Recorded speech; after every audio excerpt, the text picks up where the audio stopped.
श्रीमद् भगवद गीता के 11वें अध्याय का महात्म। श्री भगवान जी बोले, हे लक्ष्मी, अब 11वें अध्याय का महात्म सुन। एक तुंगभद्र नामक नगर था जिसके राजा का नाम सुखानंद था। वह श्री लक्ष्मी नारायण की बहुत सेवा करता था। वहाँ एक ब्राह्मण बड़ा धन्य पात्र विद्वान पंडित रहता था। उस ब्राह्मण का नियम था, नित्य श्री गीता जी के 11वें अध्याय का पाठ करता था और राजा भी नित्य श्री लक्ष्मी नारायण की सेवा करता था और पाठ भी नित्य श्रवण करता था। ऐसे ही सेवा करते करते बहुत काल व्यतीत हुआ। एक दिन राजा घर को गया। उस दिन बहुत से अतीत देशांतर फिरते फिरते उस नगर को आए। अतीतों ने राजा से जगह मांगी। राजा ने बड़ी हवेली खुलवा दी जहाँ अतीत ठह उतरे। राजा ने सीधा दिया रसोई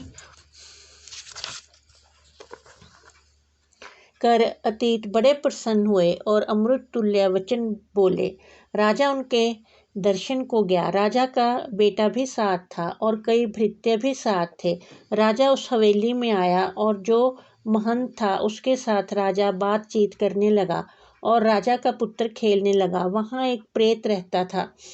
उस प्रेत ने राजा के पुत्र को मारा। चाकरों ने राजा को खबर की। राजा यद्यपि सेवा करता व कथा श्रवण कराता था, परंतु पुत्र के मोहवश राजा के मन में दुर्बुद्धि आ गई।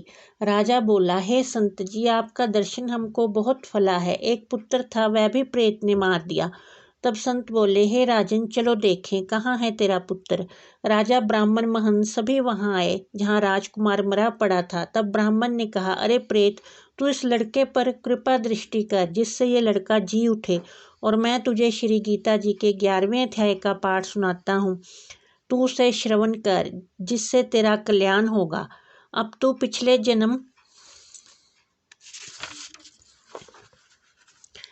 की बात कह। तब प्रेत बोला, मैं पूर्व जन्म में ब्राह्मण था, इस ग्राम के बाहर हल जोतता था। तब एक दुर्बल विपर आया, सो इस खेत में गिर पड़ा। उसके शरीर से रुधिर निकला।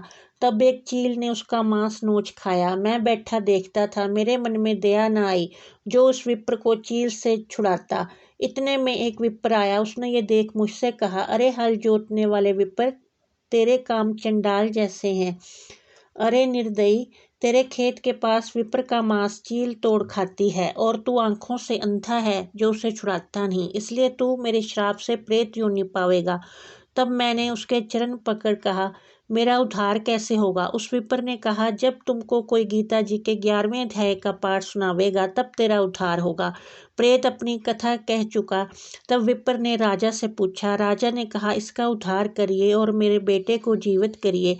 तब विप्र ने गीता जी के 11वें अध्याय का पाठ करके प्रेत पर जल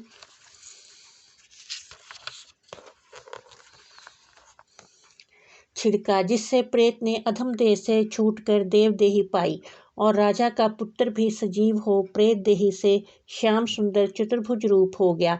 स्वर्ग से विमान आए, उसमें बैठकर वह प्रेत स्वर्ग को गया। राजा का पुत्र भी गीता के 11वें अध्याय का पाठ सुनने से श्री नारायण जी का भगत हुआ। तब उस ब्राह्मण से राजा ने भी गीता के 11वें अध्याय का पाठ श्रवण किया। इस प्रकार वह राजा परम गति का अधिकारी हुआ। श्रीमद् भगवद गीता के 11वें अध्याय का महात्म समाप्त।